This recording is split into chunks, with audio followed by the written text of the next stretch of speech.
প্রিয় ভাই সব, সেই কিয়ামতের কঠিন দিনে হিসাব করার জন্য আল্লাহ তাআলা আমাদের সাথে ফেরেশতা লাগিয়ে দিয়েছেন। সেই ফেরেশতারা আমাদের সবকিছু রেকর্ড করছে। আল্লাহ তাআলা বলছেন, মা ইয়ালফিযু মিন কাওলিন ইল্লা লাদাইহি রাকীবুন আতীদ। মানুষ এমন কোন কথা বলে না যেই কথা আমার ফেরেশতারা রেকর্ড করে না রাখে, সব লিপিবদ্ধ হয়ে যায়। এমনকি আল্লাহ রাব্বুল আলামিন বলেন, মা ইয়াকুনু মিন নাজওয়া সালাসাতিন ইল্লা হুয়া রাবিউহুম ওয়ালা খামসাতিন ইল্লা হুয়া সাদিসুহুম ওয়ালা আদনা মিন যালিকা ওয়ালা আকসারা ইল্লা হুয়া মাআহুম আইনামা কানু। যেখানে তোমরা তিনজন পরামর্শ করো, শুধু তিনজন নও, ওইখানে চতুর্থ আর এক সত্তা আছেন, যেই সত্তার নাম কি বলেন? নাম কি? সবাই বলেন নাম কি? যেখানে তোমরা পাঁচজন, সেখানে ষষ্ঠকে আল্লাহ বলেন, এর থেকে সংখ্যায় যদি তোমরা কম হও, সংখ্যায় যদি তোমরা বেশি হও, বান্দারে তুমি আছো যেখানে, আমি আল্লাহ আছি সেখানে। এই বিশ্বাস যদি আমাদের, এটা কি আমরা বিশ্বাস করি? বলেন করি? এই বিশ্বাস করলে আমরা ওজনে কম দিতে পারতাম না। করি, এমনি কথার কথা বলা হলো। এই কথা বিশ্বাস করলে ওজনে কম দেওয়া যেত না, খাদ্যে ভেজাল দেওয়া যেত না, মিথ্যা কথা বলা যেত না, জমিনের আইল খেলা যেত না। আমরা এই কাজগুলি করি। যদি প্রশ্ন করা হয় এই পৃথিবীতে সব থেকে মিথ্যা কথা বলে কোন জাতি, লজ্জা করে বলতে? শরম করে? এই তো আমরাই। ওজনে কম দেয় কারা? আমরাই। খাদ্যে ভেজাল দেয় কারা? এই আমরাই। তাহলে এরপরে যে বুশ মারবে না, শেরন মারবে না, কেন মারবে না? আল্লাহ তাআলা বলেছেন, ওমা আসাবাকুম মিন মুসিবাতিন ফাবিমা কাসাবাত আইদিকুম। তোমাদের উপরে যত বিপদ আসে, সমস্ত বিপদ তোমাদের দুই হাতের কামাই করা, যা কামাই করছো তাই ভোগ করতে হবে। আর আমি তো অনেকগুলো মাফ করে দিয়ে থাকি। প্রিয় ভাই সব, হযরত লোকমান নসিহত করেছেন, বাবা কলিজা শোনো, তোরটা সরিষার দানাও কে আল্লাহ উঠাইবে, সেই জন্য আমল যেন তোমার ভালো হয়। কিন্তু আমরা যখন উঠবো, আল্লাহ তাআলা আমলনামা ছেড়ে দিবেন। আমলনামা বেঈমানের পিছন থেকে বাঁ হাতে, ইমানদারের সামনে থেকে কোন হাতে? ডান হাতে উপস্থিত হবে। প্রিয় ভাই সব, আমলনামা হাতে পাওয়ার পর বেঈমান বলবে, মালি হাদাল কিতাব লা ইউগাদিরু সাগীরাতান ওয়ালা কাবীরাতান ইল্লা আহসাহা। কি আশ্চর্য কিতাব! ছোট গুনাহ বাদ পড়ে নাই, বড় গুনাহ বাদ পড়ে নাই, এখন যাই কই? বলবে, আল্লাহ এই সব পাপ আমি করি নাই, সব ফেরেশতারা বানায় বানায় লিখছে। নাউযুবিল্লাহ। আল্লাহর সামনে মিথ্যে কথা বলবে মানুষ, জাহান্নামের ভয় মিথ্যে কথা বলবে, বলবে আল্লাহ এগুলি আমি করি নাই, বানায় বানায় লিখছে ফেরেশতারা। আল্লাহ রাব্বুল আলামিন কোনো কথা গোপন করেন নাই, ওপেন সিক্রেট। মানুষ যে মিথ্যা কথা যখন বলবে, আল্লাহ তখন কি করবে? কোরআনে কারীমে সূরা ইয়াসিনে আল্লাহ বলে দিয়েছে। আল্লাহ রাব্বুল আলামিন বলেন, মানুষ যখন এই ভূমিকায় আসবে, অস্বীকার যখন করবে, তখন আল্লাহ কি করবেন? আল-ইয়াওমা নাখতিমু আলা আফওয়াহিহিম ওয়া তুকাল্লিমুনা আইদিহিম ওয়া তাশহাদু আরজুলুহুম বিমা কানু ইয়াকসিবুন। জবান বন্ধ, হাত দুটো কথা বলবে। হাতে কথা বলতে পারবে? পারবে কিনা? মুখ নাড়ি কথা বের হয়। আবার বোবা আছে, বোবা দেখছেন না আপনারা? বোবারও আমার মতো ঠোঁট আছে, দাঁত আছে, জিহ্বা আছে, কথা কইতে পারে না। তা আল্লাহ কাউকে দিয়ে কথা বলায়, আবার কাউকে মুখ বন্ধ করে রাখছে। ওই আল্লাহ হাত দিয়ে কথা বলাইতে পারবেন? পারবেন কিনা? বিশ্বাস করেন? ওয়াতুকাল্লিমুনা আইদিহিম, দুটি হাত কথা বলবে। হাত দিয়ে তো মানুষ সব কাম করে।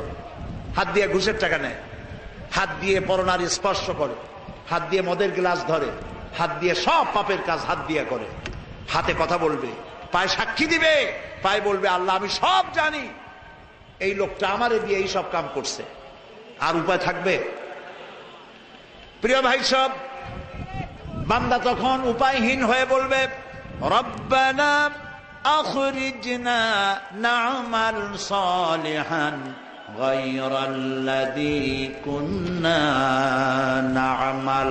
হে আল্লাহ তাআলা, আমাকে আর একবার জমিনে পাঠায় দাও, এইবার যদি জমিনে যেতে পারি আর খারাপ কাজ করব না, একদম ভালো হয়ে যাব, সুবিশাব হয়ে যাব, আল্লাহ আর একবার পাঠাও। আল্লাহ তাআলা বলবেন আওয়ালাম নুআম্মিরকুম, আমি কি তোমার হায়াত দিছিলাম না? অনেক সময় পেয়েছিলে, কাজ করো নাই, ঈমান আনো নাই, ভালো কাজ করো নাই। আজ আর পৃথিবীতে ফিরে যাওয়ার সম্ভাবনা একেবারেই শেষ, পৃথিবীতে আর ফিরে যাওয়া যাবে না। ফেরেশতাদেরকে আল্লাহ অর্ডার করবেন ফাহদুহু ইলা সিরাতিল জাহিম, এই বান্দাগুলি ধরো আর জাহান্নামে নিক্ষেপ করে দাও। বলেন নাউযুবিল্লাহ। এই অবস্থা থেকে আল্লাহ তাআলা আমাদেরকে যেন হেফাজত করেন, বলি আমিন। সবাই বলেন আমিন। প্রিয় ভাই সব, আল্লাহ তাআলা হযরত লোকমান তার ছেলেকে নসিহত করছেন। হযরত লোকমান বলেন ইয়া বুনাইয়া আকিমিস সালাতা ওয়া'মুর বিল মা'রুফি ওয়ানহা আনিল মুনকার ওয়াসবির আলা মা আসাবাক ইন্না যালিকা মিন আজমিল উমুর। ইয়া বুনাইয়া, ও আমার কলিজার টুকরা সন্তান, সুবহানাল্লাহ বলে, ও আমার কলিজার টুকরা নয়নের পুতুলি সন্তান, শোনো, আকিমিস সালাত, নামাজ প্রতিষ্ঠা করো। আমরা কি আমাদের ছেলেবেলেদেরকে কয়দিন নামাজের কথা বলছি? বাপ নামাজি, ফজরের আজান যখন হয় আস্তে ওঠে, যেন পুত্রবধূর ঘুম না ভাঙে, ছেলের ঘুম না ভাঙে, বউর ঘুম না ভাঙে। পরীক্ষার সময় রোজার মাস, ছেলেরে রোজা রাখতে দেয় না, পরীক্ষা ফেল করবে, সর্বনাশে বাপের উলা, সর্বনাশের বাপ। রোজা রাখলে পরীক্ষা আরো ভালো করবে, সুবহানাল্লাহ বলো। নামাজ পড়ার জন্য সন্তানকে বাপ দাওয়াত দিবে, নিজের সন্তানকে আগে দাওয়াত দিবে। এই যে মসজিদে, খুলনা শহরে বিভিন্ন মসজিদে শুনি ফজরের আজান হওয়ার পর বলে আর মাত্র 5 মিনিট বাকি আছে। বলেন এরকম বিদআত, জায়েজ নাই। কে বলেছে আপনাকে এই কথা বলার? রাসূলুল্লাহর মসজিদ থেকে আজান হওয়ার পর কখনো নামাজের জন্য আর কোনো ইঙ্গিত দেওয়া হতো না। কাজী হাদিসে যা নাই আন্দাজে তা বানাবেন না, গুনাহ হবে। আবার আরেক শ্রেণীর লোকেরা, তারা রাসূলকে এত ভালোবাসে, আজান দেওয়ার আগে আসসালাতু ওয়াসসালামু আলাইকা ইয়া রাসূলুল্লাহ, আসসালাতু ওয়াসসালামু আলাইকা ইয়া হাবিবাল্লাহ, এই বলে আজান দেয়। কোথায় পাইছেন? আপনারা কি সাহাবীদের চাইতে রাসূলুল্লাহকে বেশি ভালোবাসতে পারবেন? জবাব দেন, পারবেন? পারবেন? সারা পৃথিবীর সব মুসলমান একত্রিত হয়ে একজন সাহাবীর মহব্বত রাসূলকে দিতে পারবে না। প্রিয় ভাই সব, সাহাবী এক পাশে থাকুক, আবু তালেবের কথাই ধরুন। আবু তালেব রাসূলের কি কেমন চাচা? একদম খাঁটি চাচা, আপন চাচা। রাসূলুল্লাহকে এত মহব্বত কেউ করতে পারে না। বাপের যত্ন তো তিনি পাননি। আবু তালেব নিজের ছোট্ট ছেলে আলী রাদিয়াল্লাহু তাআলা আনহু আলাদা বিছানায় রেখে ভাতিজা এতিম মুহাম্মদ সাল্লাল্লাহু আলাইহি সাল্লামকে বুকের সাথে আগলে রেখে রাতের পর রাত, বছরের পর বছর কাটিয়েছেন। আবু তালেবের ইন্তেকালের সময় রাসূলুল্লাহ বললেন, চাচা একটি বার আমার কানে শুনান লা ইলাহা ইল্লাল্লাহু মুহাম্মাদুর রাসূলুল্লাহ, একটা বার শুনান। তিনি শুনাইতে ব্যর্থ হয়ে গেলেন। কাফেররা নেতারা সব কাছে, তার চিন্তা হলো আমি এই সময় যদি ইসলাম কবুল করি তাহলে নেতারা কবে কি যে দোজখের ভয়তে আবু তালেব বাপদাদার ধর্ম পরিত্যাগ করলো। রাসূলুল্লাহ মুখ মলিন করে উঠে গেলেন। আবু তালেবের ইন্তেকাল হলো। একজন সাহাবী এসে রাসূলকে বললেন, হে রাসূল, আমি আবু তালেবের মুখ ইন্তেকালের সময় নড়তে দেখেছি, তিনি কালেমা পড়েছেন বলে আমার মনে হয়। রাসূলুল্লাহ বললেন, আমি শুনি নাই। হাদিস হচ্ছে কিয়ামতের দিন সবচাইতে কম শাস্তি হবে আবু তালেবের। সেই কম শাস্তিটা কি? জাহান্নামের আগুন দিয়ে এক জোড়া জুতা তৈরি করে দেওয়া হবে আবু তালেবের পায়ে। সেই আগুনের জুতার তাপে মাথার চামড়ি ফেটে গিয়ে মগজ গলে গলে পড়তে থাকবে। আল্লাহু আকবার। এত যত্ন করলো রসুলকে, এত ভালোবাসা দিলেন, শুধু ঈমান আনতে পারেন নাই বলে এই দশা কিয়ামতে হবে। প্রিয় ভাই সব, সুতরাং রসুল যা করেন নাই ওর মধ্যে কোনো সওয়াব নাই, এটাই হবে ঈমান। এটা কি হবে? আপনি মসজিদে আপনাকে কে ক্ষমতা দিয়েছে আজান দেওয়ার পরে মা নামাজের আর মাত্র 5 মিনিট আছে কথা কেন বলবে? আজানের গুরুত্ব এতে নষ্ট হয়ে যায়। আজান হয়ে গেছে, এখন আপনার কিছু দায়িত্ব আছে মুসল্লিদের। সাহাবীরা যেটা করতেন, সাহাবায়ে কেরাম রিদওয়ানুল্লাহি তাআলা আলাইহিম আজমাইন, তারা যেটা করতেন, আজান শোনার পর উজু করে মসজিদে নববীর দিকে আসতে গিয়ে তারা রাস্তায় হাঁটতেন আর বলতেন আসসালাত আসসালাত, নামাজ নামাজ। এই আওয়াজ শুনে ঘুমন্ত লোকেরা উঠতো, চলে আসতো। মসজিদ থেকে আজানের পরে নামাজের জন্য ডাকার কোনো বিধান নাই। প্রিয় ভাই সব, নামাজ জীবনের শ্রেষ্ঠ ইবাদত। জীবনের কি ইবাদত বলেন? এর থেকে বড় ইবাদত আর নাই। হযরত মূসা আলাইহিস সালাম সর্বপ্রথম আল্লাহর কাছ থেকে যে ওহীটা পেলেন, সে ওহীটা কি ছিল? হযরত মূসা আলাইহিস সালাম জীবনের প্রথম ওহী পেলেন, ওহীটা ছিল ইন্নানি আনাল্লাহ লা ইলাহা ইল্লা আনা ফা'বুদনি ওয়া আকিমিস সালাতা লিযিকরি। ইন্নানি আনাল্লাহ, নিশ্চয়ই আমি আল্লাহ। সুবহানাল্লাহ বলো। নিশ্চয়ই আমি আল্লাহ। লা ইলাহা ইল্লা আনা, আমি ছাড়া কোনো ইলাহ নাই। ফা'বুদনি, আমার দাসত্ব করো। ওয়া আকিমিস সালাতা লিযিকরি, আর আমার শরণার্থে নামাজ কায়েম করো। নামাজ নামাজ নামাজ। পৃথিবীতে এমন কোন নবী ছিলেন না যার উপরে নামাজ ফরজ ছিল না। আল্লাহরে সেজদা দাও, কপাল ভালো হয়ে যাবে। সুবহানাল্লাহ বলে। কপাল ভালো হয়ে যাবে। রাসূলকে প্রশ্ন করা হয়েছে, রাসূল, বান্দা আল্লাহর নিকটবর্তী হয় কখন? আল্লাহর নবী বলেছেন, বান্দা যখন সেজদা দেয়, বান্দা যখন সেজদা দিল, বান্দা তখন আল্লাহর একদম নিকটবর্তী হয়ে যায়। নবীজি আরো বলেছেন, সেজদা যখন দিবে তখন মনে করবে যেন আমার মাথা, আমার কপালটাকে আল্লাহর পায়ের উপরে রেখে দিলাম। সুবহানাল্লাহ সুবহানাল্লাহ। এরকম সেজদা দিয়ে দেখেন, এই সেজদা কত মজা। এক আল্লাহর সামনে মাথা নত করবেন, সারা দুনিয়া আপনার মাথা উঁচু থাকবে। আর এক আল্লাহর সামনে সেজদা দিবেন না, সারা দুনিয়ায় অপমান জিল্লতি আর অপমানিত হতে থাকবেন, জীবনেও মাথা উঁচু করতে পারবেন না। সেজদা দিবেন কারে? জোরে বলেন কারে? এই জন্য কদম বুঝিও বাদ দিয়ে দেন। আমার দেশে বহু মুসলমান আছে, পীর সাহেবরে কদম বুঝি না করলেই হয় না, আর হুজুররাও ঠ্যাং একখান বাইর করে থয় যাতে সহজে কদম বুঝি করা যায়। কেন করবেন কদম বুঝি? কোথায় পেয়েছেন দলিল? এটিকে বাদ দিন। আর বলে হাত দিয়ে সালাম করো, পায়ে হাত দিয়ে সালাম করো। পায়ে হাত দিয়ে সালাম করা কেন? সালাম হলো আল্লাহর নাম, সালাম কার নাম? পায়ের সাথে এটার সম্পর্ক কি? সাহাবায়ে কেরাম রাসূলের হাতের উপরে চুমো খেয়েছেন, হাদিস। সাহাবায়ে কেরাম রাসূলের মস্তকের উপরে চুমো খেয়েছে, হাদিস। সাহাবায়ে কেরাম রাসূলের পেশানির উপরে চুমো খেয়েছে, হাদিস। সুতরাং হাদিসে যা আছে আমরা যেন তাই আমল করতে পারি। আল্লাহ যেন তৌফিক দেয়। বলেন আমিন। আরো জোরে বলেন আমিন। এই জন্য প্রিয় ভাই সব, কোরআন যদি বুঝতে হয় তাহলে রসুলকে বুঝতে হবে। খুব জরুরি কথা বলার চেষ্টা করতেছি, আল্লাহ যেন আমল করার তৌফিক দেন। বলেন আমিন। কোরআন যদি বুঝতে হয় তাহলে কারে বুঝতে হবে? রসুলকে। আর রসুলকে যদি বুঝতে হয় তাহলে বুঝতে হবে সাহাবায়ে কেরাম রিদওয়ানুল্লাহি তাআলা আলাইহিম আজমাইন, তাদেরকে।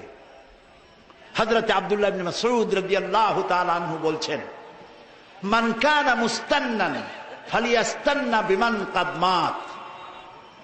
লক্ষ্য করুন, হযরত আব্দুল্লাহ ইবনে মাসউদ রাদিয়াল্লাহু তাআলা আনহু রাসূলের জলিলুল কদর সাহাবী, তার মর্যাদা সম্পর্কে একটি হাদিস শোনাতেই হয়। তিনি একবার খেজুর গাছে উঠতেছিলেন। কে? ইবনে মাসউদ। খেজুর গাছে উঠতেছিলেন। নিচে যারা দাঁড়ানো ছিলেন তারা দেখলেন ইবনে মাসউদের পা খুব ছোট ছোট পা। সেই পা দেখে তারা নিচে বসে হাসতেছিলেন, এত ছোট পা।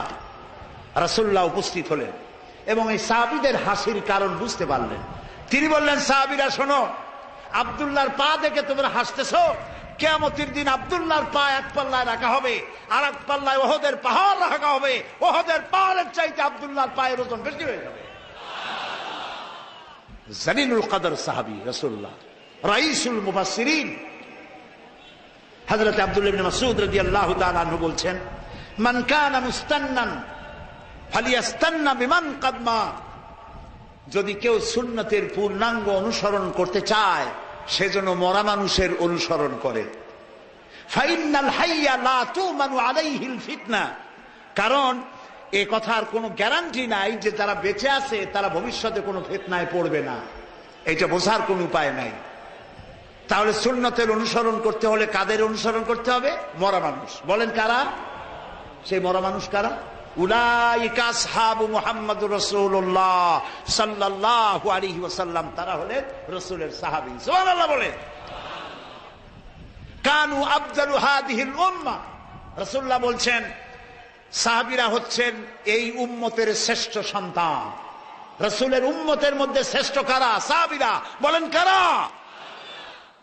আবার রাহা কুলুবান, তাদের দিলকে আল্লাহ তাআলা পবিত্র করেছেন। ওয়া আমাকাহা ইলমান, আর তাদের ইলমের গভীরতা আল্লাহ দান করেছেন। ওয়া আকাল্লাহা তাকাল্লুফান, আর আল্লাহ তাআলা তাদের কলিজাকে বক্রতা শূন্য করেছেন। ইখতারাহুমুল্লাহু লিসহবাতি নবিয়্যিহি ওয়া লিইকামাতি দীনিহি।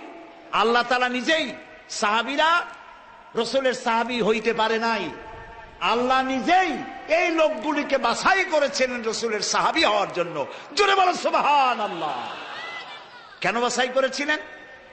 বাছাই করেছিলেন নবীর সাহাবী সাথী হয়ে সহযোগিতা করার জন্য নবীকে, আর আল্লাহ দ্বীনকে প্রতিষ্ঠা করার জন্য আল্লাহ নিজেই এদেরকে বাছাই করেছিলেন। সুবহানাল্লাহ। সেই জন্যে নবী যা করেছেন, সাহাবায়ে কেরাম যা করেছেন, ওইটার অনুসরণের মধ্যেই কল্যাণ, এর বাইরে কোনো কল্যাণ নাই। আমরা কি কথা মনে করতে চাই যে শবে বরাতের মতো এত বড় সওয়াবের কাম, তারপরে মিলাদের মতো এত বড় সওয়াবের কাম, এগুলো আমরা কেন করব না? প্রিয় ভাই, সব করব না এই কারণে যেহেতু আল্লাহ রসুল তা করেন নাই, সাহাবায়ে কেরাম তা করেন নাই। আমরা ওই কাজ করতেই পারি না যেই কাজের মধ্যে আল্লাহ রসুল এবং সাহাবায়ে কেরাম, যেটা স্পষ্টভাবে সহিহ হাদিস কর্তৃক প্রমাণিত নয়, আমরা তা করতে পারি না। বলেন করতে পারি না। নামাজ, নামাজ, এই নামাজ আমাদের অনেকেরই নামাজ হয় না। রাসূলুল্লাহ বলেছেন, সাল্লু কামা রাআইতুমুনি উসাল্লি। নামাজ পড়ো সেইভাবে যেভাবে আমাকে নামাজ পড়তে দেখো। এটা শ্রেষ্ঠ ইবাদত। মুরগির দানার মতো খাওয়ার নাম ইবাদত নয়। মুরগির দানা খাওয়া দেখছেন তো? কথা না কইলে বুঝি কি? এটা ঠক্কর ঠক্কর লাগাইতেই থাকে। সেজদা একটা দিয়া আর একটা দেওয়ার জন্য মোটেও সময় নেই। আরেকটা রুকু দিয়া দাঁড়াবার আগেই সেজদা, সেজদা শেষ হওয়ার আগে আরেকটা সেজদা। নামাজ হয় নাই। তাদিল আরকান করা, তাদিল মানে বরাবর করা। যতটা সময় রুকুতে ততটা সময় কিয়ামে, যতটা এক সেজদায় ততটা দুই সেজদার মাঝখানে। এটা করতে পারলাম না, নামাজ রসুলের মতো হইল না। আপনার নামাজ হবে না আমি তা বললাম না, আল্লাহ খুব ভালো জানেন নামাজ হবে কিনা। কথা বুঝে আসতেছে? এই নামাজের উপরে চট্টগ্রাম তাফসীরুল কোরআন মাহফিলে প্রায় 2 ঘন্টা নামাজের উপরে আলোচনা করেছিলাম। আলহামদুলিল্লাহ, লোকেরা প্রাণ ধরে শুনেছে। আবার যদি এখানে শোনাবার সুযোগ হয় শোনাবো। এই ব্যাপারে একটি কিতাব আছে, নাম বলবো? বর্তমান বিশ্বের শ্রেষ্ঠ হাদিস বিশারদ আল্লামা নাসিরউদ্দিন আলবানী রাহমাতুল্লাহ আলাইহি, তার লেখা সালাতুর রসুল, রসুল্লাহর নামাজ, একটি বই আছে। এই বইটি আমি পড়ার জন্য সকলকে অনুরোধ করি। সহিহ হাদিস দিয়ে বইটি লেখা। নামাজ যদি না হলো কোন ইবাদত কবুল হবে না। প্রথমে কিয়ামতে প্রথমে কি প্রশ্ন হবে বলেন সবাই? নামাজ। নামাজ কবুল, সব কবুল। নামাজ কবুল না, কোনটা কবুল না। প্রিয় ভাই সব, আল্লাহর নবী বলেছেন, লা দীনা লিমান লা সালাতা লাহু, যার কাছে নামাজ নাই তার কাছে দিন নাই। আল্লাহ রাসূল বলেছেন, মান তারাকা সালাতান ফাকাদ কাফারা, মান তারাকা সালাতান মুতাআম্মিদান ফাকাদ কাফারা। ইচ্ছে করে নামাজ ছেড়ে দিল, কাফের হয়ে গেল। প্রিয় ভাই সব, নবীজি তার ইন্তেকালের মাত্র 5 দিন আগে চরম ভাবে অসুস্থ হয়ে পড়লেন, জ্বরে আক্রান্ত হলেন, মাথায় যন্ত্রণা তীব্রভাবে। নবীজি হুঁশে আসেন, আবার বেহুশ হন। ইন্তেকালের একদিন আগে 2 জন সাহাবীর কাঁধের উপরে ভর করে নবীজি মসজিদে নববীতে প্রবেশ করেছেন। তিনি বললেন, আল্লাহ তাআলা ও আমার সাহাবীরা শোনো, রব্বুল আলামিন এই পৃথিবীতে একজন ব্যক্তিকে তামাম পৃথিবীর সব সম্পদগুলি দিতে চেয়েছিলেন, কিন্তু সেই ব্যক্তি দুনিয়ার সব সম্পদকে পরিত্যাগ করে আল্লাহর সাথে দিদার করা বেশি পছন্দ করেছেন। কেউ কিছু বুঝলো না। হযরত আবু বকর কাঁদতেছিলেন। তিনি বুঝতে পেরেছেন এই পৃথিবীর সব জাগতিক সম্পদ আল্লাহ রব্বুল আলামিন তার হাবিবকেই দিতে চেয়েছিলেন। তিনি সব ছেড়ে দিয়ে আল্লাহর সঙ্গে দিদার করতে যাবেন, মানে ইন্তেকাল করবেন, আর আমরা সব এতিম হয়ে যাব, নবীর দর্শন আর মিলবে না। নবীজি নামাজ শেষ করে ঘরে প্রবেশ করলেন। রাত যখন গভীর হলো, নবীজি হুশ এলো যখন, প্রশ্ন করলেন, আয়েশা মসজিদে নববীতে এখন কি হতেছে? মা আয়েশা বললেন, হে রাসূল, মসজিদের ভিতরে সাহাবীরা অনেকক্ষণ আপনার অপেক্ষা করে আপনারে না পাই আমার বাবার ইমামতে নামাজ আদায় করছে। কিন্তু সাহাবীরা নামাজের ভিতরে তারা কান্নাকাটি শুরু করেছে। তাদের ধারণা হলো রাসূলের জায়নামাজে যখন আবু বকর দাঁড়িয়েছে, আমরা রাসূল থেকে এতিম হয়ে গেলাম, জীবনে আর তার পিছনে নামাজ পড়তে পারবো না। নবীজি বললেন, আয়েশা রে, মসজিদের দিকের দরজাটা জানালাটা খুলে দাও, আমি একটু দৃশ্যটা দেখতে চাই। জানালা খুলে দেওয়া হলো। নবীজি হযরত আয়েশার কাঁধের উপরে ভর করে মাথা উঁচু করে নামাজের দৃশ্য দেখে শুয়ে পড়লেন। হযরত আয়েশা নজর করে দেখেন নবীজির চোখ দিয়া পানি পড়তেছে। প্রশ্ন করলেন, হে রাসূল, নামাজের দৃশ্য দেখে কাঁদেন কেন? নবীজি বলেন, আয়েশা রে, এটা কোনো দুঃখের কান্না নয়, এটি আমার তৃপ্তির কান্না। কারণ এই নামাজ, যে দৃশ্য দেখলাম, এই নামাজ কায়েমের জন্য তায়েফের ময়দানে আমার অনেক রক্ত ঝরেছে। এই নামাজের জন্য ওহদে দামদার মোবারক শহীদ হয়েছে। এই নামাজ প্রতিষ্ঠার জন্য কত সাহাবী জীবন দিলেন।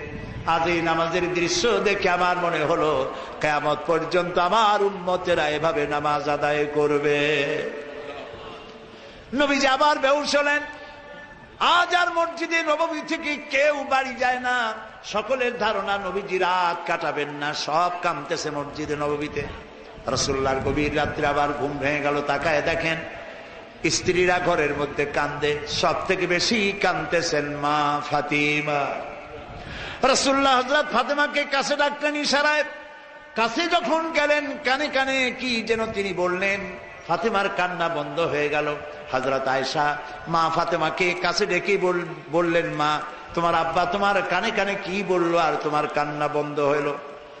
হযরতে ফাতেমা বলেন, আম্মাজি, আব্বা আমাকে বললেন, মা, তোমার কান্না আমার সহ্য হয় না, তুমি কেঁদো না, আমি মৃত্যুর পরে তোমার সাথে সকলের আগে আমার দেখা হয়ে যাবে।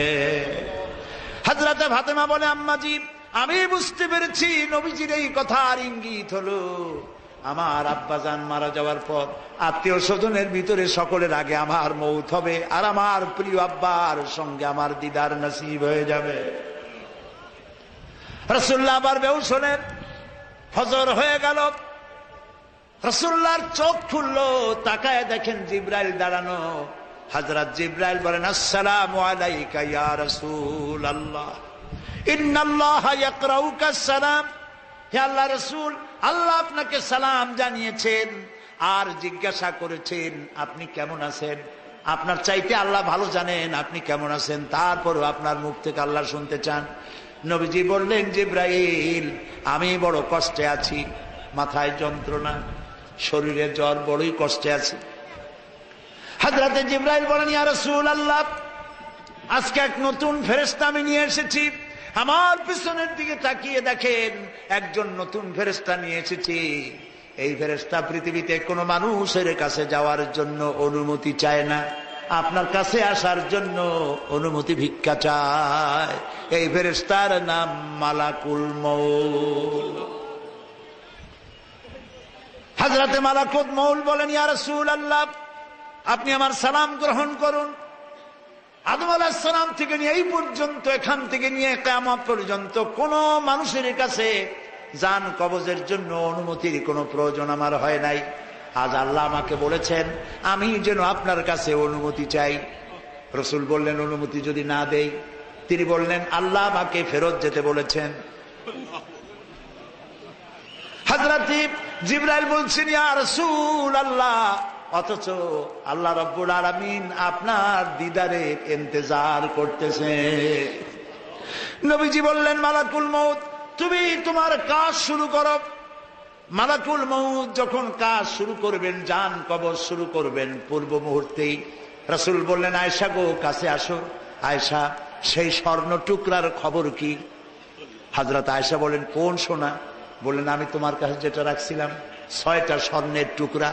হযরত আয়েশা বলেন, আমি যত্ন করে রেখেছি।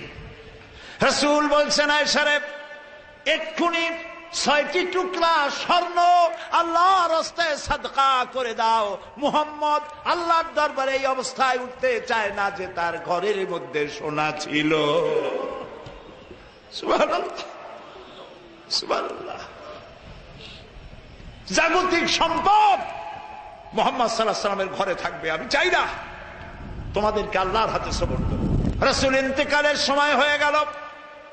হযরতে মালাকুল মউত জান কবজের কাজ যখনই শুরু করলেন, নবীজি জীবনের শেষ কথা বললেন।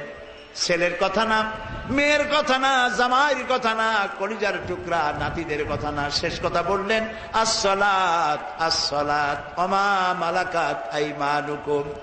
আমার উম্মতেরা, নামাজ নামাজ, আমি বিদায় হয়ে গেলাম, নামাজ ছেড়ে দিও না।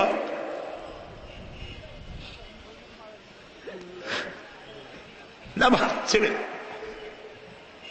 আর তোমাদের অধীনস্থ যারা আছে তাদের খোঁজ খবর রেখো, চাকর বাকরকে জুলুম করো না। রহমতের নবী, রহমতের নবী। আল্লাহ তাআলা বলছেন, ওয়ামা আরসালনাকা ইল্লা রাহমাতাল লিল আলামিন। নবী হে, গোটা বিশ্বের সমগ্র সৃষ্টি জগতের জন্য আপনাকে আমার রহমত করে পাঠালাম। আমার উম্মতেরা, নামাজ নামাজ নামাজ ছেড়ে দিন।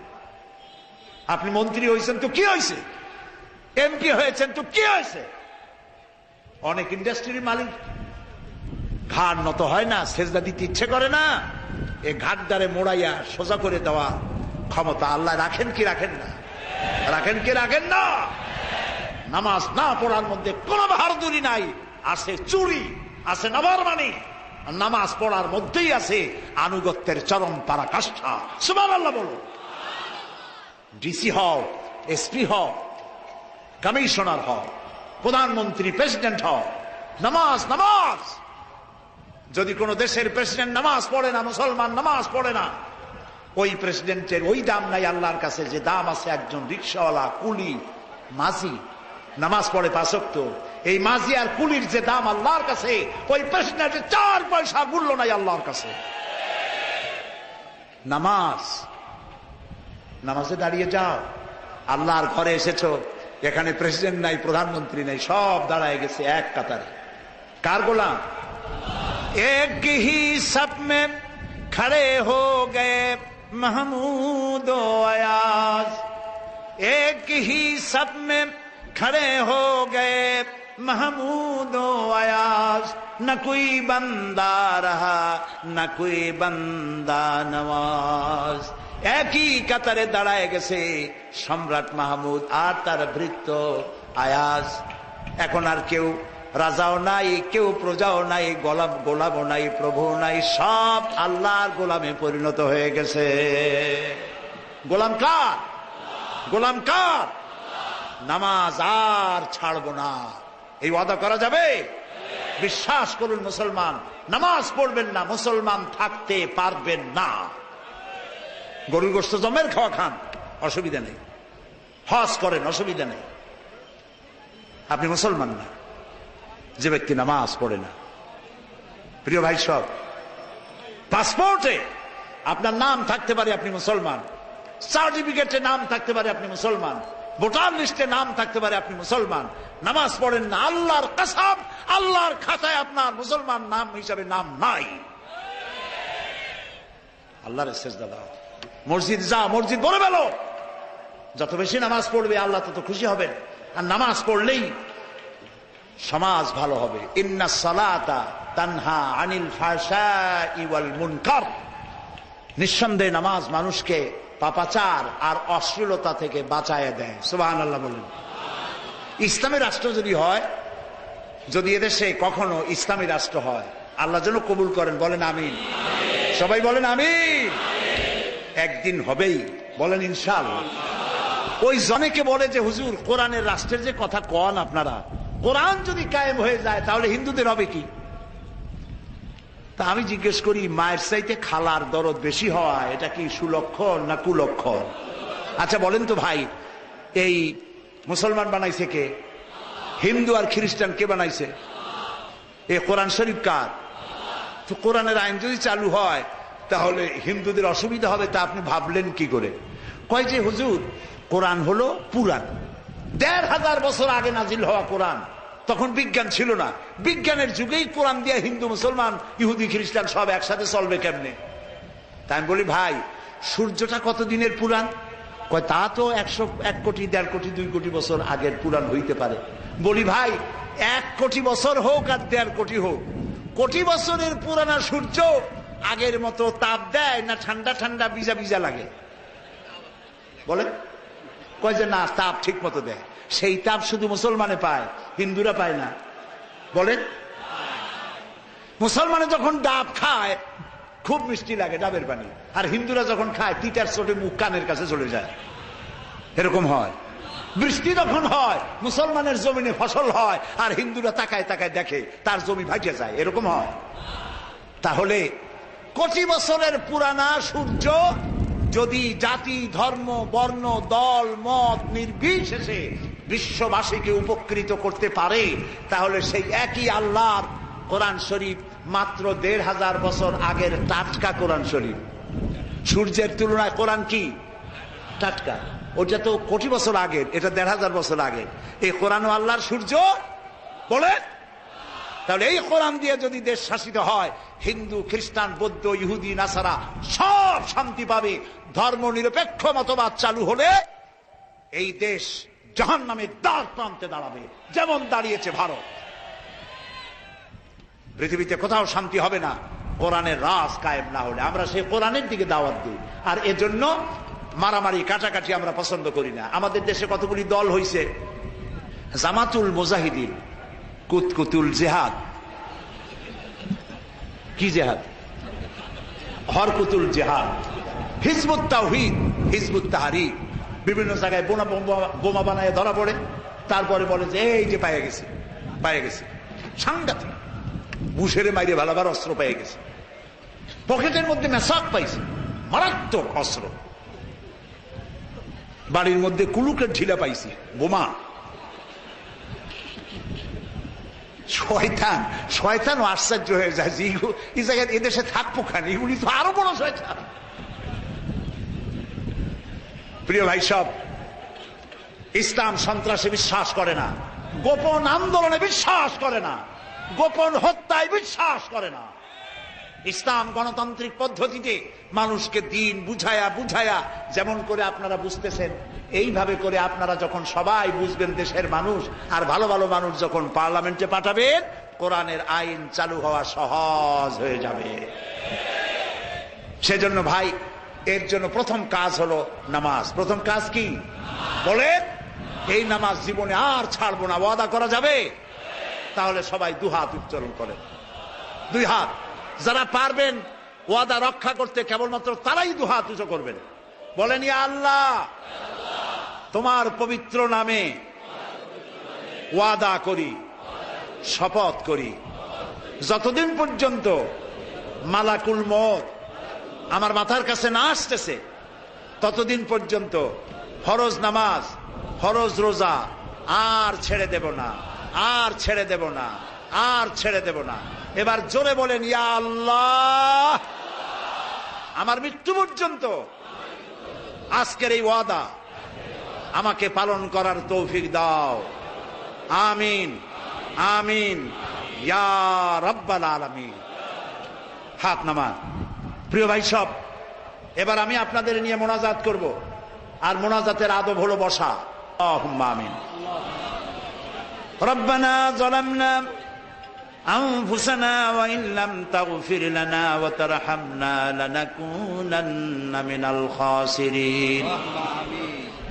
আমার সাথে সবাই পড়েন, রব্বানা যালামনা আনফুসানা ওয়া ইন লাম তাগফির লানা ওয়া তারহামনা লানাকুনান্না মিনাল খাসিরিন। রব্বুল আলামিন, আজকে হাজার হাজার মুসলমান নরনারী গভীর রাত পর্যন্ত তোমার কোরআন শুনেছি, নবীজির হাদিস শুনেছি, জিকির আজগার করেছি। মেহেরবানি করে আমাদের জিন্দেগীর সকল গুনাহ মাফ করে দাও। রব্বুল আলামিন, জেনেও গুনাহ করেছি, না জেনেও করেছি, বুঝেও করেছি, না বুঝেও করেছি। আয় আল্লাহ, তুমি আমাদেরকে সারা জীবন মেহেরবানি করেছো, আর আমরা সারা জীবন নাফরমানি করেছি। রব্বুল আলামিন, দয়া করে আমাদের জিন্দেগীর সকল গুনাহ মাফ করে দাও। রব্বুল আলামিন,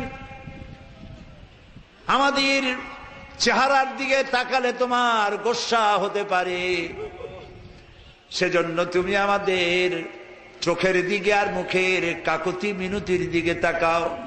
আমাদের ভিক্ষুকের মতো হাত দুটির দিকে তাকাও। আরশে আজিম থেকে আমাদের এই করুণ অবস্থার দিকে লক্ষ্য করে আমাদের জীবনের গুনাহ মাফ করে দাও।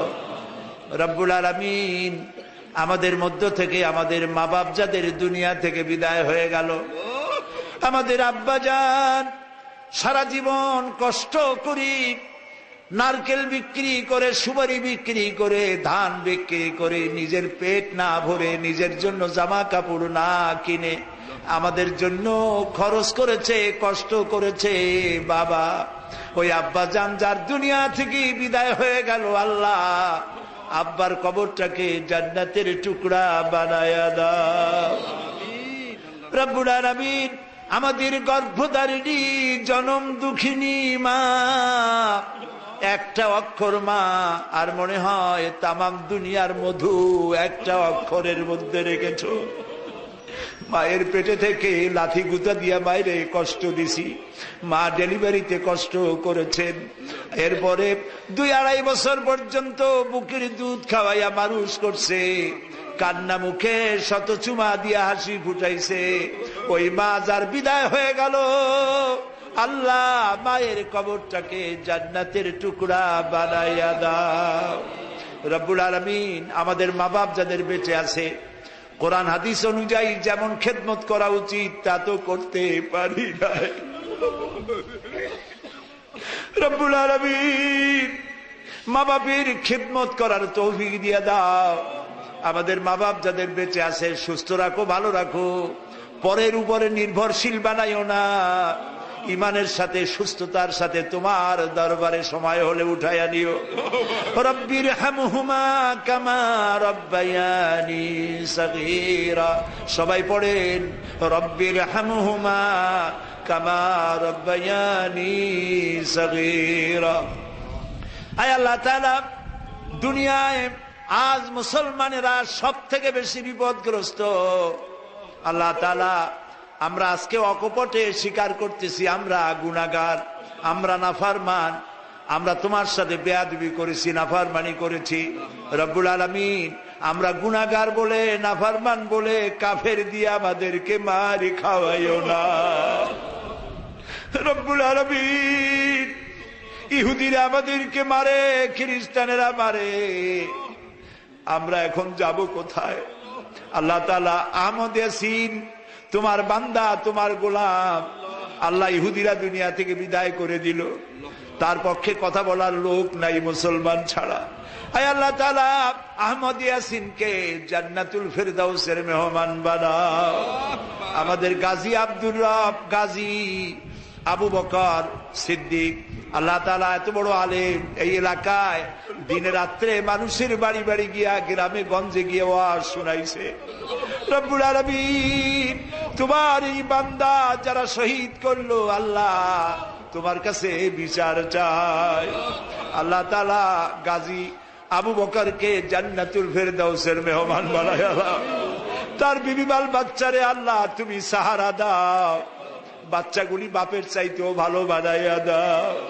রব্বুল আলামিন, আয় আল্লাহ ছেলে মেয়েকে যদি কেউ, বাচ্চা ছেলে পেলেকে কেউ যদি মারে, বাচ্চা ছেলেগুলি বাপের কাছে মায়ের কাছে আশ্রয় চাই। আমরা মার খাইতেছি, তুমি ছাড়া আশ্রয়ের জায়গা নাই। মাবুদ গো, গত বছর এই সময় ইরাকে যারা ছিলেন কোটি কোটি টাকার মালিক, এক বছর পরে তারা এক গ্লাস পানি, এক প্যাকেট বিস্কিটের জন্য কাফেরের কাছে হাত পাততেছে। রব্বুল আলামিন, অস্ত্র তালাশের নামে ইরাকে পবিত্র মেয়ে লোকদের গায়ে কাফের সৈন্যরা হাত লাগাইতেছে। আল্লাহ তাআলা প্যালেস্টাইনের দিকে তাকায় দেখো, ইহুদিরা কামানের গোলা মারে, আর প্যালেস্টাইনের গোলাপের পাপড়ির মতো সুন্দর সুন্দর ছেলে মেয়েগুলি, ওদের কাছে গোলাগুলি নাই, পাথর মারতে মারতে এক সময় কামানের গোলা খাইয়া সেও শহীদ হয়ে যায়।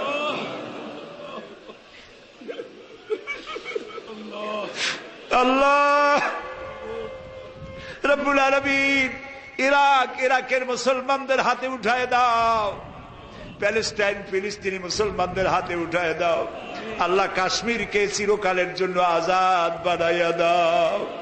রব্বুল আলামিন, আমাদের আকীদা এই, আমরা এখন কোথায় তুমি আরশ থেকে নিশ্চয়ই দেখতে পাচ্ছ। আমরা এখন কি করতেছি, কি বলতেছি তুমি শুনতে পাচ্ছ বাবু। তুমি একটু আমাদের দিকে তাকাও। আল্লাহ করুণ ভাবে ডাকো সবাই, আল্লাহ আল্লাহ আল্লাহ। রব্বুল আলামিন, আমাদের দেশটা এত ভালো দেশ ছিল, মারামারি ছিল না, কাটাকাটি ছিল না, মানুষেরা রাস্তায় বেরোতে এখন ভয় পায়। এত সন্ত্রাসী বাড়ছে, আল্লাহ সন্ত্রাসীগুলির তুমি হেদায়েত করো মাবুদ, আমাদের চোখের পানি কবুল করো। কত মেয়ে লোক বিধবা হইছে, কত বাচ্চারা এতিম হলো। আল্লাহ তাআলা খুলনা সহ সারা বাংলাদেশে ভাড়াটিয়া, খুনি, সন্ত্রাসী যারা মানুষ মারে, বোমা মারে, আল্লাহ তুমি এগুলারে হেদায়েত করো, তুমি এগুলারে হেদায়েত করো, তুমি এগুলারে হেদায়েত করো।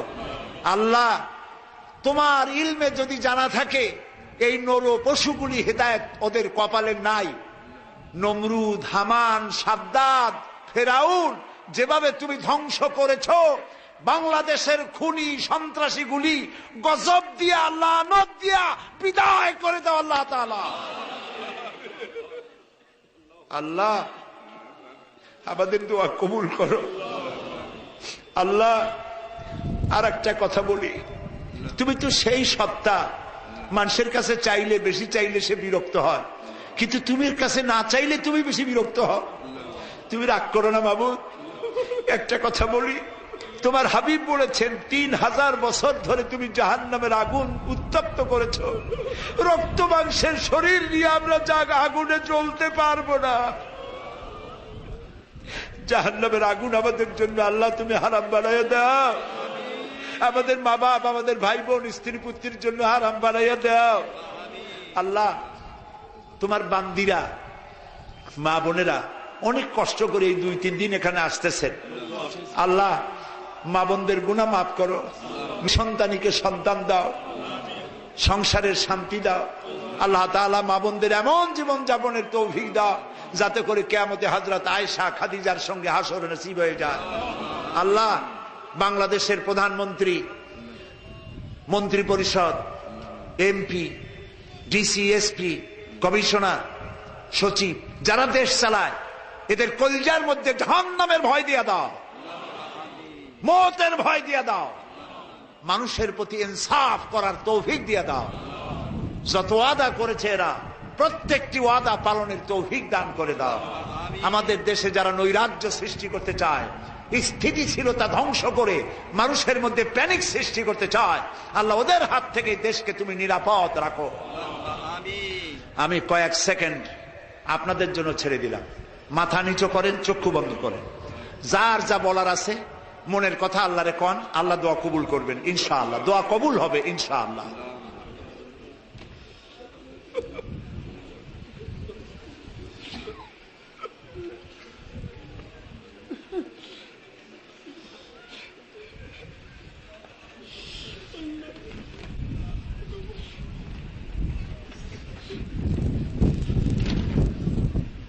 আল্লাহ তুমি একটু তাকায় দেখো তো, তোমার বান্দারা কিভাবে মাথা নিচু করে আসামির মতো বসছে। দুনিয়ায় কোন রাজা বাদশার কাছে তো হাত পাতি নাই, আকাশ ও জমিনের মালিকের কাছে হাত পাচ্ছি। আল্লাহুম্মা লা তারুদ্দানা খায়িবিন, আল্লাহুম্মা লা তারুদ্দানা খায়িবিন। আল্লাহ একেবারে কিছু না দিয়া খালি হাতে ফেরত দিও না বাবু, একেবারে কিছু না দিয়া খালি হাতে ফেরত দিও না বাবু। এত বড় মাহফিল থেকে মানুষ খালি হাতে যাবে, আর তোমার নাম রহমান রহিম গফুরুর রহিম। আল্লাহ তাআলা আমাদের বিবি বাল বাচ্চা দান করছো, যার সবগুলোর দিনদার বানাও, নামাজি বানাও, পরেশগার বানায় দাও। আল্লাহ ইসলামের সমাজ কল্যাণ পরিষদের লোকগুলি খাটতে খাটতে পরিশ্রান্ত হয়ে গেছে, এত বড় মাহফিলের আয়োজন করেছে, তোমার সাহায্য ছাড়া হইতো না। আল্লাহ ইসলামের সমাজ কল্যাণ পরিষদের যারাই এর মধ্যে আছে, তাদের অনেকের মা বাপের কষ্ট আছে, অসুখ আছে, আল্লাহ মাফ করে দিও। আল্লাহ তাআলা তুমি তাদের ব্যবসায় বরকত দিও, এবং প্রত্যেক বছর কোরআনের এই তাফসীরের মাহফিল তাদের করার তৌফিক দান করে দিও। আল্লাহ এই বিশ্বাস নিয়ে আমরা হাত নামাচ্ছি যে আমাদের সব কথা তুমি শুনেছো এবং দয়া করে তুমি কবুল করেছো। রব্বানা تقبل منا إنك أنت السميع العليم وتب علينا إنك أنت التواب الرحيم سبحان ربك رب العزة عما يصفون وسلام على المرسلين الحمد لله رب العالمين واجعل آخر كلامنا عند الموت لا إله إلا الله মুহাম্মাদুর রাসূলুল্লাহ। আসসালামু আলাইকুম।